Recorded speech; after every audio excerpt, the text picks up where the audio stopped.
हरे कृष्ण हरे कृष्णा कृष्णा कृष्णा हरे हरे, हरे राम राम राम हरे हरे।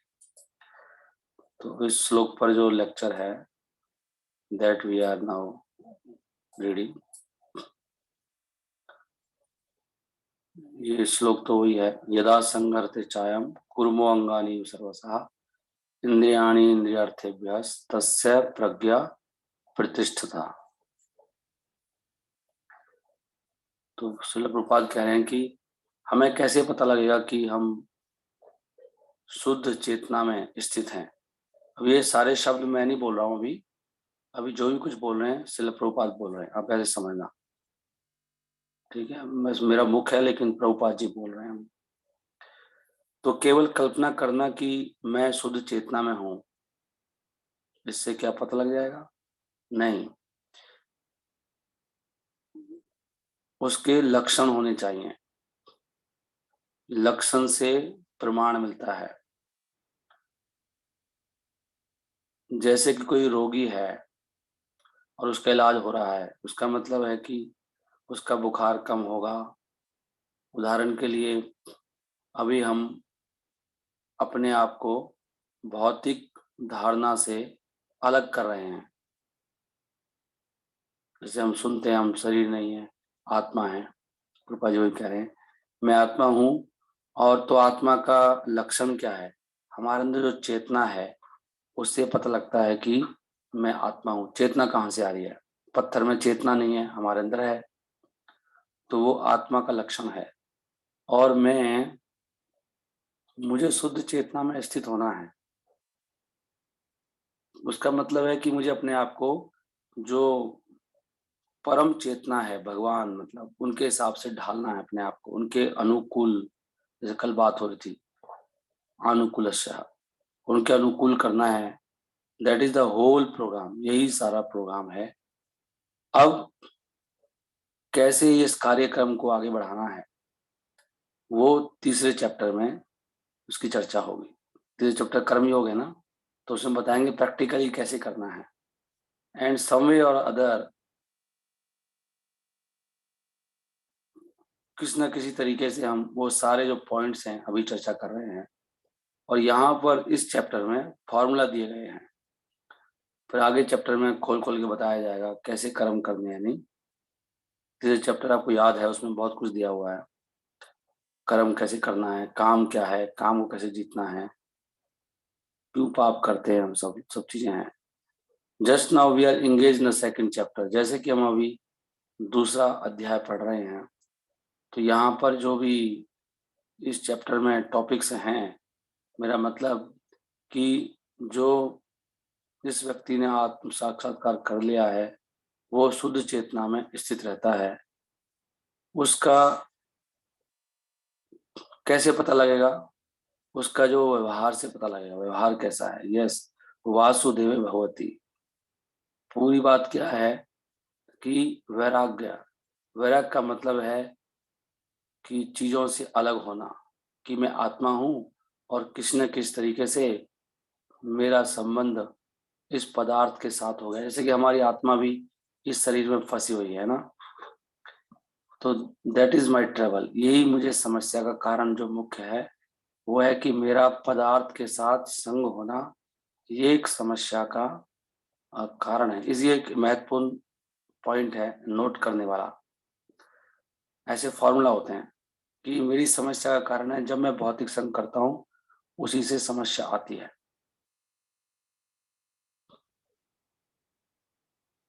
तो इसलिए अभी मैं भौतिक संग से अपने आप को दूर रखना है। हम सोच रहे हैं उल्टा, हमारी चेतना उल्टी है अभी। हम सोच रहे हैं जितना भौतिक चीज के संग में होगा सुखी होगा। हम सबका प्रयास ये है, लेकिन यहाँ पे कह रहे हैं कि whole trouble is due to my contact with matter. और अभी मुझे इस भौतिक जो संसर्ग है, पदार्थ है, उससे दूर होना है। चाहे मेरी इंद्रियां हैं, चाहे मेरा मन है, बुद्धि, अहंकार, संसार की वस्तुएं, ये सब, उसको कहते हैं आध्यात्मिक अवस्था, शुद्ध चेतना। और इसी का नाम है वैराग्य। तो वैराग्य का मतलब है भौतिक जो आकर्षण है उससे दूर होना, और वो आराम से होता है। जैसे कि श्रीमद् भागवतम में कहा गया है। कैसे होता है वो? वासुदेव भगवती भक्ति योगा प्रयोजिता जन्यति आसु वैराग्यम ज्ञानम चैद अहेतुकम। कि वासुदेव की भक्ति करने से दो चीज उत्पन्न होती हैं। एक आशु माने जल्दी, वैराग्यम, और दूसरा ज्ञानम। कौन सा ज्ञान? अहेतुकम, शुष्क ज्ञान नहीं जिसमें इच्छा होती है कि मैं ब्रह्म ज्योति में मिल जाऊं, वाला ज्ञान नहीं। अहेतुकम ज्ञान, भक्ति वाला ज्ञान। तो यही प्रभुपाद जी यहाँ पर बोल रहे हैं, जो मैंने अर्थ किया इसका। What is that knowledge? Knowledge का मतलब क्या है? Without knowledge one can not be attached. बिना ज्ञान के आप वैराग्य भी, जिससे दोनों इकट्ठे होते हैं। Without knowledge there can not be detachment. ज्ञान होना चाहिए। क्या है नॉलेज? मैं ये पदार्थ नहीं हूं, मैं आत्मा हूं। परंतु ये ज्ञान, although it is very easy to, हालांकि ये कहना बड़ा आसान है। ये लेक्चर 1966 का है, बिल्कुल नए नए लोग हैं। प्रभुपाद जी की शुरुआत के दिनों का लेक्चर है, तो बहुत बेसिक चीजें बोल रहे हैं Prabhupad ji. I am not this body, नए नए लोग होंगे वहां पे ना अमेरिका में, वहीं का लेक्चर है। एक मिनट देख लूं क्या? न्यूयॉर्क का है, अप्रैल 15, 1966। तब तक इस्कॉन की स्थापना नहीं हुई थी, उससे पहले का लेक्चर है। कुछ बना नहीं था तब तक।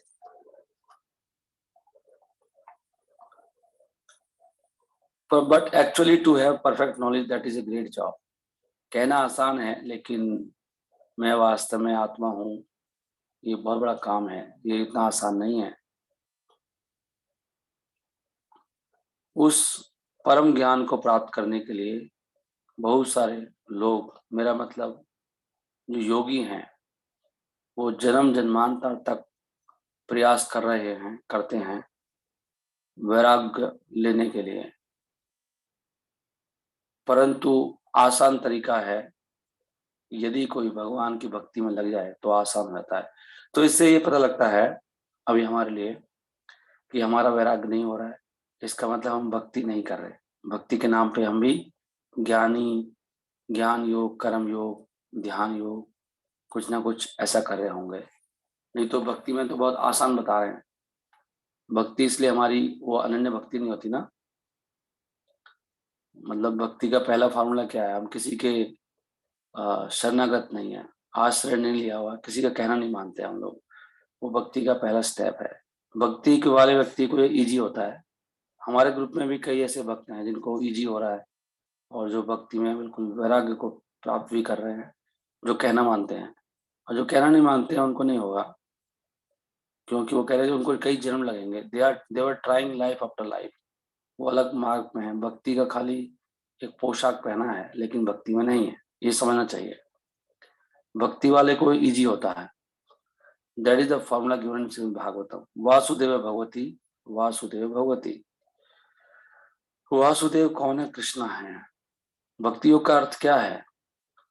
कि अगर भक्ति योग को हम अपने जीवन में लाते हैं भगवान श्री कृष्ण के लिए, तो उसका परिणाम होगा जल्दी ही वैराग्य आएगा, भौतिक आकर्षण से, और ज्ञान भी होगा। आपको पता नहीं लगेगा अब वो कैसे ज्ञान हो गया। ये जादू है।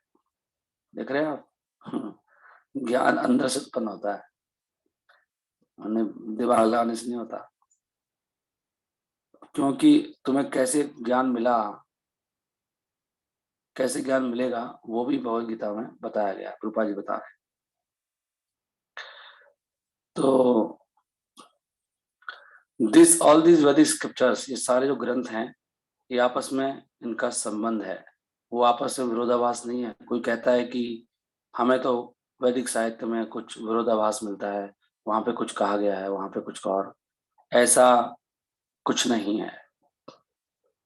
यहाँ तक कि जो बड़े बड़े आचार्य हैं, उनका जो प्रचार है, मैं भारत की बात कर रहा हूँ, भारत में बहुत सारे बड़े बड़े आचार्य हैं। मेरा कहने का मतलब, उनको बता रहे हैं प्रभुपाद जी, रिफॉर्मर्स के, सुधारने के लिए लोग आते हैं। जैसे कि भगवान बुद्ध भारत में प्रकट हुए और बुद्ध के बाद शंकराचार्य आए, उनके बाद श्री रामानुजाचार्य आए और रामानुजाचार्य के बाद मध्वाचार्य और उनके बाद फिर बाद में चैतन्य महाप्रभु। लेकिन आपको सबके अंदर लिंक मिलेगा, कोई विरोध नहीं है, रूपा जी ये कह रहे हैं।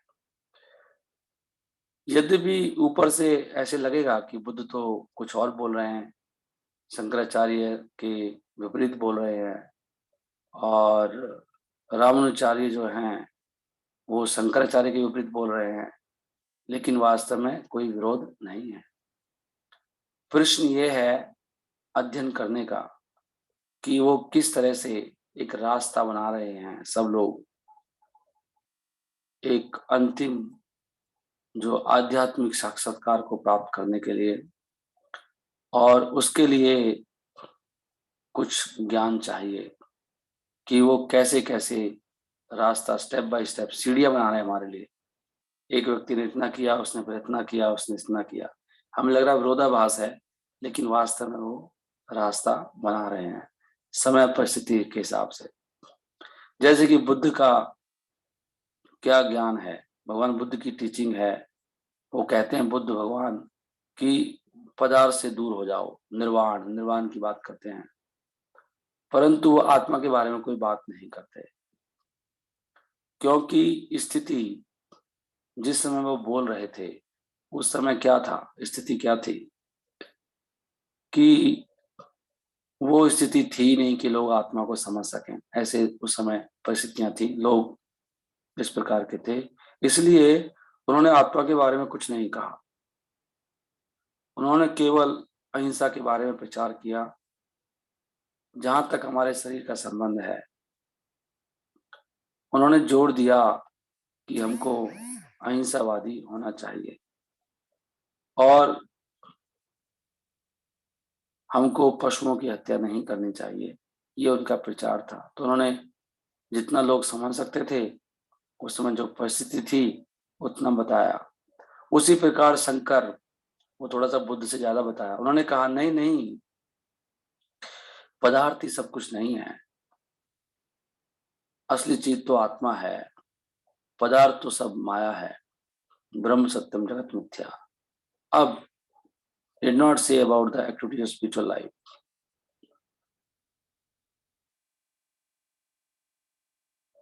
तो उन्होंने कुछ आध्यात्मिक जीवन के बारे में कुछ ज्यादा नहीं कहा, उन्होंने खाली हिंट दिया कि पदार्थ सब माया है और पदार्थ आत्मा से ही प्रकट होता है, आत्मा ही असली चीज है। जैसे कि बुद्धा ने आत्मा के बारे में कुछ नहीं कहा, उन्होंने केवल वैराग की बात करी, निर्वाण की बात, परंतु जो पदार्थ से विरक्ति है, तो फिर मैं कहाँ हूँ, मैं कहाँ खड़ा होता हूँ, मैं कौन हूँ फिर? अगर मैं इस रूम को छोड़ देता हूँ तो मुझे फिर कहीं और जाना पड़ेगा, किसी दूसरे रूम में। तो वो बुद्ध की स्थिति है। उन्होंने आत्मा के बारे में कुछ नहीं कहा, परंतु शंकर ने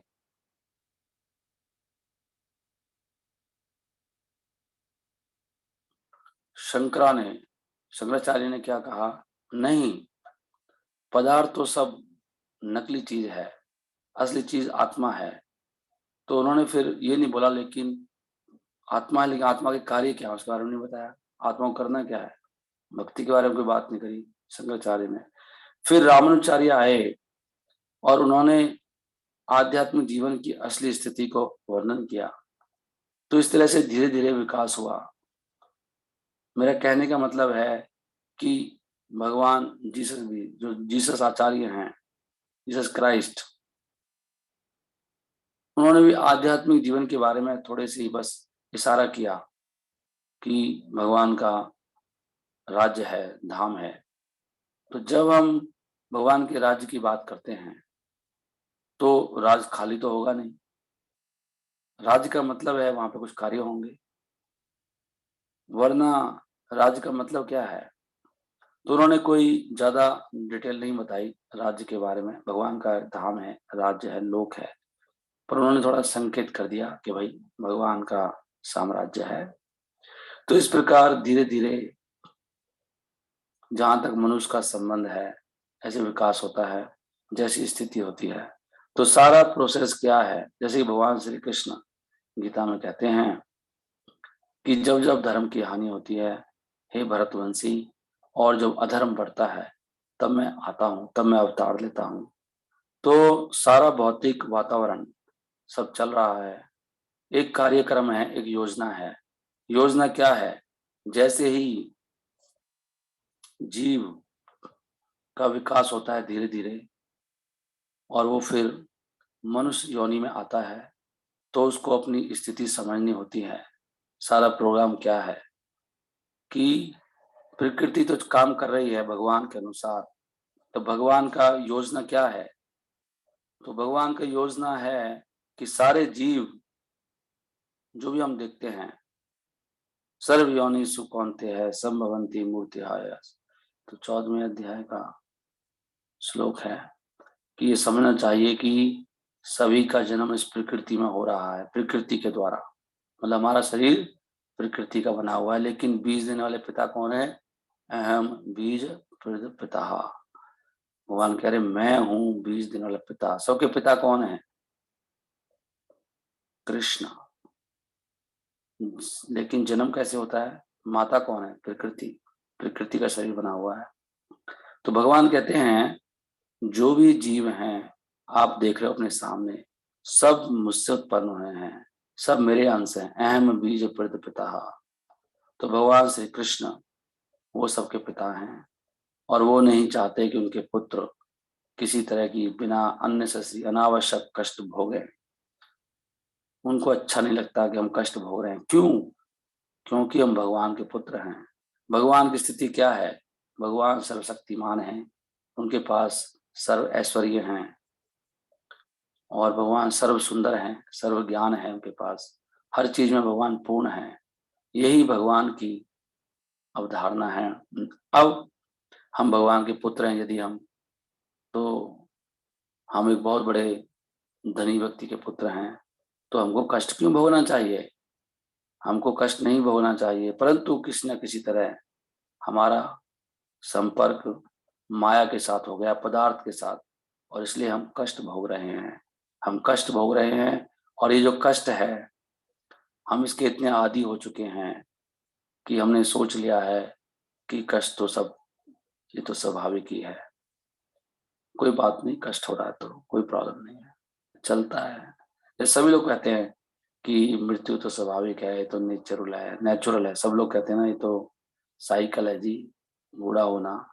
लेकिन ये हमें आदत पड़ गई है मार खाने की। मरने से कोई प्रॉब्लम नहीं हो रही लोगों को, आराम से खा रहे हैं, बूढ़े हो रहे हैं, मर रहे हैं, बीमार पड़ रहे हैं, कोई सोच नहीं रहा है मुझे इससे बाहर निकलना है। तो लेट अस एंजॉय। क्या सोच रहे हैं हम? चलो इस भौतिक जीवन का भोग करते हैं, और ये जो कष्ट हैं उसकी कोई चिंता नहीं करता है। यू सी, समझ पा रहे हैं आप? तो वो सब भौतिक आनंद चाहते हैं। और क्या है इनके बंधन का कारण? ये भौतिक आनंद, भौतिक जो आनंद लेना है, यही बंधन का कारण है। कोई व्यक्ति सोच रहा है मैं ये करूंगा वो करूंगा, बस यही सारा प्रॉब्लम है। It is a cause of bondage. So they do not want, वो नहीं चाहते। जैसे कि कुछ लोग जेल में होते हैं, वो जेल से बाहर निकलना ही नहीं चाहते। वो सोचते हैं कि अंदर जेल में ही रहना अच्छा है, क्योंकि यहाँ पे कोई रिस्पॉन्सिबिलिटी नहीं है, कोई जिम्मेदारी नहीं जेल के अंदर। बाहर जाऊंगा तो मुझे कुछ काम ढूंढना पड़ेगा, काम करना पड़ेगा, बड़ी समस्या है, नौकरी करनी पड़ेगी। यही ठीक हूँ, यहाँ पे क्या दिक्कत है? यू सी, समझे आप? तो कई बार वो जेल से निकलने के बाद भी, जेल पूरी होती है, वो बाहर आता है और कुछ ना कुछ वो अपराध करता है ताकि वो जेल में दोबारा जा सके। तो उसको आदी हो गया, वो जेल में रह, उसको जेल से समस्या नहीं हो रही। वैसे लोग होते हैं वास्तव में, वहां पे अपनी सेटिंग वेटिंग कर लेते हैं, आराम से एडजस्ट हो जाते हैं। मतलब जैसे हम सब एडजस्ट हो गए, ऐसे सज धज के निकलते हैं, पता नहीं पार्टी मना रहे हैं, सब ठीक चल रहा है, बहुत आनंद है दुनिया में। किसी को भी नहीं दिखाई देता कि बहुत कष्ट आने वाला है, मृत्यु आने वाली है। नहीं, कौन सोचता है, बताओ? तो वो इसलिए वो जेल के कष्ट को गंभीरता से नहीं लेता है, वो उसका आदी हो जाता है। यही अज्ञान है, इसी का नाम। हमारी कहानी चल रही है, सब हम सब लोग ऐसे ही हैं। मैंने कल कितनी बार लिखा, कोई लिखो लिखो, 4 भक्तों ने लिखा, बाकी भक्तों ने लिखा ही नहीं। लिखना चाहिए, लिखने का मौका था, क्योंकि हम सब व्यस्त हैं जेल में। बहुत बुरी बात है, बहुत कष्ट आएंगे। मूर्खता है, अज्ञान के कारण हो रहा है, अज्ञान है। इसी प्रकार those who are in this material world, जो इस भौतिक संसार में हैं, वो भौतिक प्रकृति की जंजीरों में जकड़े हुए हैं। भौतिक प्रकृति है ना, ये संसार की ये जकड़। और वो पूरी तरह से भूल गए हैं कि हमारे पास एक आध्यात्मिक जीवन है, जिसमें पूरी आजादी है, पूरा ज्ञान है, पूरा आनंद है, और हम भगवान की तरह बन सकते हैं। ये बातें वो भूल गए हैं। वो सोचते हैं कि यदि मैं सी क्लास की जो जेल है, अगर मैं ए क्लास में आ जाऊंगा, जैसे कि हम जेल में अलग अलग क्लास वर्ग होते हैं, ए क्लास, बी क्लास, सी क्लास, उसी प्रकार हमारा प्रयास चल रहा है इस संसार में कि हमें ए क्लास बनना है। जैसे कि कोई पढ़ाई कर रहा है, कोई ऑफिसर बनना चाहता है, पीएचडी कर रहा है, ये कर रहा है, वो कर रहा है, कोई बिजनेस बढ़ा रहा है, दिन रात लगे पड़े हैं, कोई अपना कुछ कर रहा है, कुछ कर, ये वही है। मैं सी क्लास में हूँ अभी मेरी इनकम 25,000 है, प्रभु जी इसकी 50,000 इनकम और करनी है, बस फिर सेट हो जाएगा मामला। सब इसमें लगे हैं। वो भी जेल है, ये भी जेल है। जेल तो जेल है ना, बाहर निकलने की कोशिश नहीं कर रहा कोई भी कि मुझे भक्ति बढ़ानी है। बाहर में गया, ये मेरा 20,000 50,000 रहूंगा तो जेल। इतना अगर मैं भक्ति करूंगा तो मैं यहीं रहते हुए जिस स्थिति में हूँ बहुत सुखी हो जाऊंगा। ये सब अज्ञान के कारण लगता है ऐसे। क्या बात है प्रभु जी, वो इतना संघर्ष कर रहे हैं, आपको ऐसे कह रहे हो। अरे आप अंधे हो, आपको दिखाई थोड़ी दे रहा है। आप अपनी बुद्धि से बोल रहे हो जो भी बोल रहे हो। आपको क्या पता कौन संघर्ष कर रहा है। संघर्ष सब कर रहे हैं, सब संघर्ष कर रहे हैं। और हो सकता है जो बहुत ऊंची स्थिति में लगा है, कोई व्यक्ति जो एक क्लास में है, वो ज्यादा संघर्ष करे, ज्यादा दुख है उसको, ऐसे ही हो सकता है। This programme is not for getting out. उसका क्या प्रोग्राम है, वो जेल से बाहर आना नहीं चाहता है। यही अज्ञान है, दैट इज इग्नोरेंस। बिजी है, बहुत बिजी है बेचारा, क्योंकि जोर लगा रहा है, बच्चों को आगे बढ़ाना है, मुझे आगे बढ़ना है, टाइम नहीं है। भक्ति से क्या होगा, वो भक्ति क्या खाने को दे रही है, ऐसे सोचते हैं ना हम लोग। अरे भगवान ही दे रहे हैं भाई, लोगों को खाना भी नहीं मिलता है, जो बहुत अमीर हैं। पेट खराब कर देंगे, कोई बीमारियां हो जाएंगी। भगवान की कृपा से सब कुछ होता है। नहीं, बिना खा के भी आप मोटे हो सकते हो, भगवान चाहे तो। भगवान क्या नहीं कर सकते। सो टाइम हो गया है, मेरे को तो खत्म करना था ये। तो अच्छा, प्रभा जी कितना सच्चा समझा रहे हैं। इसको आप तो नहीं पढ़ पाएंगे, मैं ही पढ़ाऊंगा इसको। आप नेट पे पढ़ना चाहें तो देख लीजिए, ये अच्छा लेक्चर है, 2 श्लोकों पर है। तो यहाँ प्रभुपाद जी ने ये, अच्छा फिर श्लोक कोट कर दिया वही वाला, कि हम कैसे बने हैं, ये जेल की हथकड़ियां लगी हैं हमें। जैसे कि साधारण व्यक्ति होता है,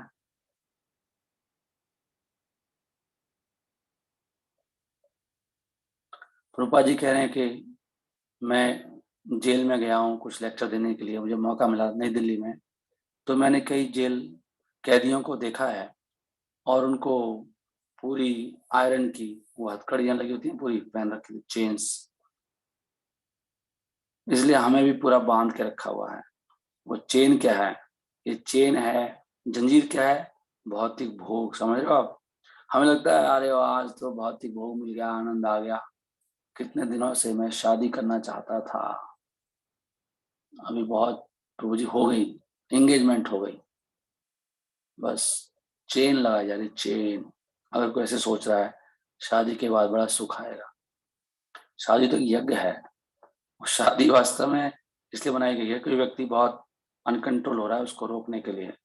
तो बताते हैं कि आ, ये जो क्या है, विवाह एक वो बन जाता है, एक किले के समान है, और पत्नी उसमें उसकी हेड बनती है। पत्नी उसकी रक्षा करती है पति की, ताकि वो व्यभिचार ना करे। नहीं, तो उस तरह से होता है, बहुत नियम से होता है विवाह। यज्ञ है ना, यज्ञ में नियम होते हैं, तो विवाह के नियम से जो पालन नहीं करते हैं, बड़ी समस्याएं आती हैं। विवाह एक यज्ञ है, किसी को पता ही नहीं विवाह क्या है। लोग सोचते हैं तमाशा है विवाह, और डिस्को डांस करेंगे, कपड़े पहनेंगे और धूमधाम बजेगा। वो यज्ञ है। यज्ञ में नियम होते हैं, पति पत्नी को मिलने के नियम हैं। वो नियमों में बंध के वो उससे बाहर आना चाहता है इंद्र तृप्ति से, वो है। तो वो उल्टा जेल बन जाती है वो। What is that is our sense enjoyment. Yes, we are chained in this material world by sense enjoyment. That's all. तो जितने भी भौतिक भोग हैं, वो हमारे हथकड़ी बन जाती है। वही जेल है जो हमें बांध के रखता है इस संसार में। तो अगर ये हम जेल की हथकड़ियों को काटना चाहते हैं, नहीं, उसका पहला लक्षण है कि भौतिक भोग को कम करना पड़ेगा और इसको रेगुलेट करना पड़ेगा। रेगुलेट समझते हैं कि मैं केवल इतना सा, ये वाला भोग इतना सा करूंगा, और उसके बाद इसको और घटाऊंगा, फिर घटाऊंगा, फिर घटाऊंगा, घटाते घटाते जीरो करना है। वो होता है एक्चुअली। इसलिए विवाह में भी 50 साल तक विरक्त होके वानप्रस्थ लेना होता है। 50 साल में विरक्त नहीं हुआ तो विवाह उसने किया नहीं, उसने कांड कर दिया, विवाह कांड। विवाह यज्ञ नहीं था, वो कांड था। तो 50 साल में उसको विरक्त होना ही चाहिए। 25 साल में तो बाहर आना चाहिए ना उससे। तो विवाह यज्ञ नहीं हुआ, विवाह कांड हो गया। वो और फंस गया उसमें। जितना भोगी 25 साल पहले था, 50 साल में और भोगी। प्रभु बहुत धन कमाना भी, तो ये चाहिए वो चाहिए, अभी दिमाग वहीं घूम रहा है। 50 साल में तो पूरा विरक्त हो जाना चाहिए, दिमाग में ही चलना चाहिए, भगवान के लिए मिशन तैयार। दैट इज कॉल्ड विवाह यज्ञ। जो कांड हो गया, विवाह कांड कर दिया उसने। देख रहे हैं आप, सबसे अच्छा होता विवाह ही ना करता, बहुत बुद्धिमान होता तो। लेकिन इतनी बहुत नीचे स्तर का व्यक्ति था, चलो विवाह कराया, विवाह से धीरे धीरे बाहर आएगा, लेकिन कांड कर बैठा और 60 साल का हो गया, छूट नहीं रहा, वहीं मरेगा, नरक में जाएगा। ऐसे लिखा है, जो घर में मरता है वो नरक में जाता है, क्योंकि उसने वर्णाश्रम धर्म का पालन नहीं किया। 100% नरक में जाता है जो घर में मरता है। या तो हाँ, घर में रहते हुए भी घर में रहता ही नहीं, अलग बात है, 24 घंटा सेवा में लगा, भगवान की सेवा में लगा हुआ है, अपने बारे में सोच नहीं रहा, अलग बात है वो तो। लेकिन जो अभी भी घर के बारे में सोच रहा है, पत्नी कहाँ है, बच्चे कहाँ हैं, 50 साल के बाद भी वही सब चल रहा है, तो नरक जाने की तैयारी हो रही है। मैं कुछ नहीं कर सकता इसमें, जो भागवतम कह रही है वही बोल रहा हूँ मैं। और भगवान भी ऐसी करने वाले हैं, यमराज भी। इसलिए सारा प्रोसेस क्या मनुष्य जीवन का, इस भौतिक जो भोग हैं, एक भक्त बहुत अच्छा बता रहे थे कि हमें पता लगाना होता है कि मेरा रोग क्या है। इसलिए टेस्टिंग कराते हैं ना हम लोग जाके मेडिकल में। तो ऐसे ही अ, हमें ये पता लगाना चाहिए कि ये मेरी प्रॉब्लम है, ये मेरी प्रॉब्लम है। मैं एक बात कर रहा था वरिष्ठ भक्तों से, जैसे जैसे हम ऊंचा उठते हैं तो पता लगता है ना, वो जैसे कोई गुरु बन जाए तो उसके सामने लोभ प्रलोभन आता है, माया लेके आती है। तो उन्होंने बड़ा अच्छा बताया कि वो तो हम हमें तभी तो पता लगता है मेरे अंदर प्रॉब्लम है ये। अगर बिल्ली आराम से बैठी है, चूहा सामने नहीं होगा तो कैसे पता लगेगा उसको। तो जब भोग सामने आएंगे पता लगा, अरे मैं तो बड़ा भोगी हूँ, मुझे धन की बड़ी आसक्ति है, मैं तो सारा धन अपनी जेब में ही खर्च कर, अपने लिए खर्च कर रहा हूँ सारा लेके, भगवान के लिए इकट्ठा कर रहा था। तो पता लगता है ये मेरा रोग है, मेरे अंदर ये भी रोग है, ये भी रोग है, ये भी रोग है। तो उन रोगों को अलग करना होता है, कहीं ना कहीं से पता लगाना होता है मेरे रोग क्या है। मतलब कामी भी हूँ मैं, है, कामी, क्रोधी भी हूँ, लोभी भी हूँ, ईर्ष्या, सारे रोग है मेरे अंदर। फिर उन पे काम करना होता है। ओके, हरे कृष्णा, यहीं पे समाप्त करते हैं। तो इनसे हमें ऊपर उठना है, भोग को कम करना है, और ये केवल अंतिम हथियार है, केवल हरि नाम की शरण लेना। भगवान बहुत दयालु है, सारी दया सारी शक्ति उन्होंने अपने नाम में डाल दी है। निज सर्व शक्ति तत्र अर्पिता नियमिता स्मरण काला। किसी भी समय नाम ले सकते हैं आप, जब भी दिक्कत है, कुछ भी ना बने आपसे, कम से कम भगवान का नाम तो बोल ही सकते हैं। मैं भी अभी आपको खोल रहा हूँ अपना बात, अपने मन की बात, कि मैंने भी नियम बनाया है, मैं कोशिश कर रहा हूँ कि हमेशा मुँह से नाम बोलते रहो। जब भी चलते-फिरते, हैबिट धीरे-धीरे पड़ेगी वो हैबिट, और नज़र को नीचे रखो हमेशा संसार में ना। क्योंकि आज का वातावरण बहुत खराब है, कलयुग है ना अभी। पहले तो बहुत अलग वातावरण था, आज से 50 साल पहले भी। अब तो ऐसे ही देखते ही चारों तरफ भौतिक आकर्षण है। नज़र नीचे रखो और हमेशा हरे कृष्ण मंत्र बोलते रहो, चलते-फिरते, कुछ काम करते। जब लेक्चर दे रहे हो तभी बंद रखो खाली, या सुन रहे हो कोई कथा ध्यान से, है ना? तभी भगवान को तो याद रखना ही है। नहीं तो 24 घंटा इसको मुँह से बोलने की हैबिट बनाओ, हैबिट। हरे कृष्ण महामंत्र बचाएगा हमें। हरे नाम केवलम, और कोई रास्ता नहीं है। और भक्तों के संग में मन, बुद्धि, अहंकार तीनों को लगा के, भावनाओं के साथ, विचार के साथ और अहंकार में भगवान का दास हूँ मैं, मेरा और संसार से किसी के साथ वास्तव में कोई संबंध नहीं है। ये भावना डेवलप करनी है, 50 साल में मुक्त होना है। गृहस्थ आश्रम से छुट्टी, 50 के आसपास 1, 2, 3 साल में छोड़ दो सब। तभी लात मार के निकालेंगे, छोड़ना तभी पड़ेगा। हो सकता है 52 में मृत्यु हो जाए, 53 में हो जाए, 54 में हो जाए, तब कौन करेगा आपके घर को? अरे प्रभु जी अभी कहाँ, मेरा तो ये रह गया, वो रह गया। छोड़ते नहीं ना भक्त लोग, नहीं, लगे रहते हैं, लगे रहते हैं। और मृत्यु आ गई तो फिर कैसे करोगे? छोड़ देना चाहिए भाई, नियम है ना। अपने आप देखेंगे भाई, ठेका ले रखा है क्या? हरे कृष्णा। श्रील प्रभुपाद की जय। निताई गौर प्रेमानंदे। हरि हरि बोल। ठीक है, आप सब लोग जब करिए।